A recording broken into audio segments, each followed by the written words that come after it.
নমস্কার বন্ধুরা, আশা করছি সবাই ভালো আছো। আমরাও ভালো আছি। আজ আবার চলে আসলাম আরেকটি নতুন ব্লগ ভিডিও নিয়ে। আমার এই নতুন ভিডিওটিতে তোমাদেরকে সকলকে স্বাগতম জানাই। গেল মঙ্গলবার আমরা পাড়ার সবাই মিলে মা শীতলার পুজো করেছিলাম। আমার এই ভিডিওটিতে পুজোর বিধি নিয়মগুলো তোমাদের সামনে তুলে ধরার চেষ্টা করেছি। যদিও আমরা জানি যে জায়গাভিত্তিক নিয়মাবলীগুলো ভিন্ন ভিন্ন হয়ে থাকে, তবুও আমরা যেভাবে পুজো করেছি সেগুলো তোমাদের সাথে শেয়ার করলাম।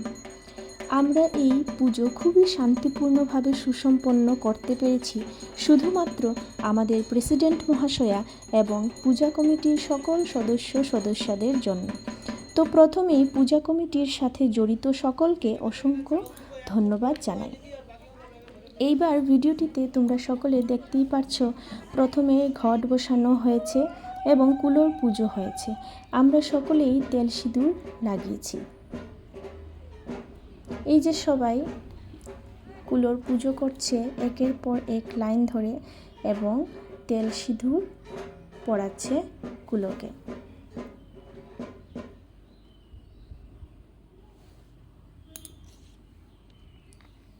তারপর বৃক্ষের 3 বার প্রদক্ষিণ করে আমরা বেরিয়ে পড়লাম কুলো নিয়ে 3 বাড়ি বেড়াতে।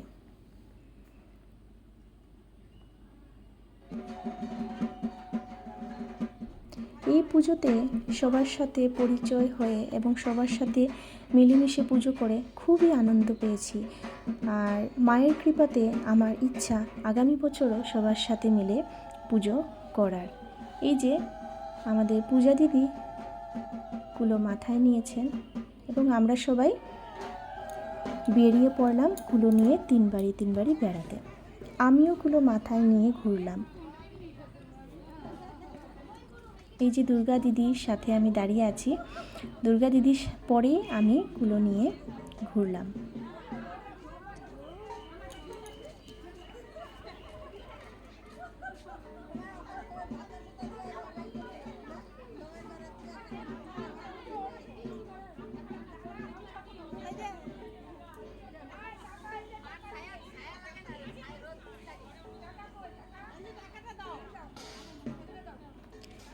এই পুজোটা সবার সাথে করতে পেরে আমি অনেক নিয়ম জানতে পেরেছি, যেগুলো আগে যখন করেছি, আগেও অনেকবার মা শীতলীর পুজো করেছি, কিন্তু এত নিয়মগুলো আমি জানতাম না বা এত সামনে থেকে সব কিছু দেখিনি। এই পুজোতে করতে গিয়ে অনেক নিয়মগুলো জানতে পেরেছি এবং শিখতে পেরেছি সবার কাছ থেকে। তো তার জন্য আমি খুবই কৃতজ্ঞ সবার কাছে।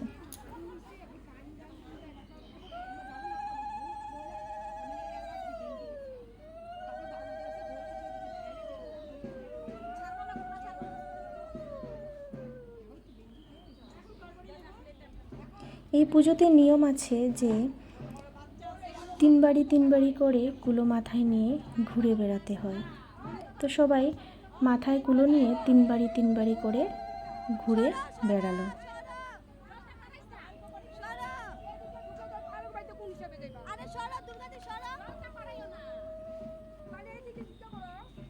আমার বাচ্চাটা ছোট, আমি তাকে ঘরে রেখে গিয়েছি, ওকে ঘুম পাড়িয়ে রেখে গিয়েছি।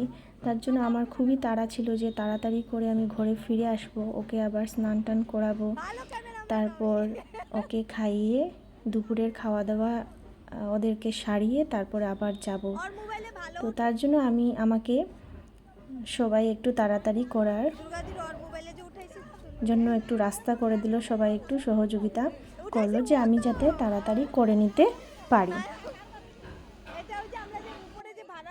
আমরা যখন আমার বিয়ের অনেক বছর হয়ে গেছে, তো আমি বেশ কয়েকবারই মা শীতলীর ব্রত করেছি। তো আগে যখন করেছি তখন আমাদের বাড়িতে করেছিলাম আমার শাশুড়ি মায়ের সাথে।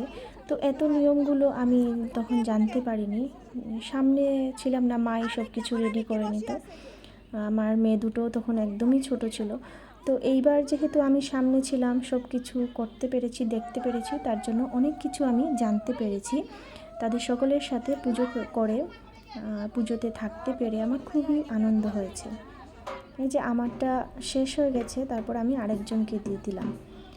তারপর আমি ঘরে ফিরে আসি আর বাকিরা কন্টিনিউ করতে থাকেন। আমি সকাল 10:30টায় মন্দিরে গিয়েছিলাম। পুজোর সব আয়োজন বাকি দিদিরা এবং কমিটির সদস্যরা করেছিলেন। আমি তাদেরকে একটুকুও হেল্প করতে পারিনি, যেহেতু আমার বাচ্চাটা ছোট। আমি সকালবেলা সয়াবিন তরকারি ভাত করে বাচ্চাদেরকে খাইয়ে রেখে ছোটোটাকে ঘুম পাড়িয়ে রেখে স্নান সেরে ঘরের ঠাকুরের পুজো করে মণ্ডপে গিয়েছিলাম। ছেলেটাকে ঘুমে রেখে গিয়েছিলাম, তাই তাড়াতাড়ি চলে আসলাম। আমি আসার পর ছেলে উঠে পড়ল। তখন ঘড়িতে বাজে 11:40। তাড়াতাড়ি ওকে স্নান দিলাম। মেয়েরা স্নান করে নিয়েছিল, তাই মেয়েদেরকে দুধ দিলাম আর ছেলেকে ভাত খাওয়ালাম। ঢাকের আওয়াজ কানে আসছে। মনে মনে চিন্তা হচ্ছিল কিভাবে কি করি। আমার কিছুই রেডি নয়, কুলো নিয়ে তো আমাদের ঘরেও আসবে। যাই হোক, মায়ের কৃপাতে সব কিছু রেডি করে নিতে পারলাম সময়ের মধ্যে। কুলো নিয়ে আমাদের ঘরে আসলো। ছেলেকে ওর বাবার কাছে দিয়ে নিচে গেলাম সব কিছু নিয়ে। ওর বাবার অফিস বন্ধ ছিল 1 এপ্রিল, তার জন্য। তাই পুজোটা করতে পেরেছি। সে যদি ঘরে থাকতো না তাইলে করতে পারতাম না। যাই হোক, বাকি রান্না সারলাম, আবার গা ধুয়ে সব কিছু রেডি করে মণ্ডপে গেলাম। তখনই যারা কুলো নিয়ে বেরিয়েছিল তারাও চলে আসলো। পুরোহিত মহাশয় এবং ওনার পুত্র খুবই সুন্দরভাবে পুজো, যজ্ঞ এবং আরতি করলেন এবং আমাদের সবাইকে পুষ্পাঞ্জলি দেওয়ালেন।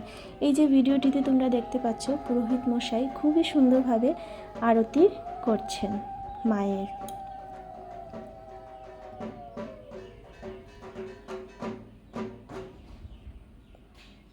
যজ্ঞটাও খুবই ভালোভাবে সম্পন্ন হলো। পুরোহিত মহাশয়কে হেল্প করার জন্য ওনার ছেলেও ওনার সাথে ছিল।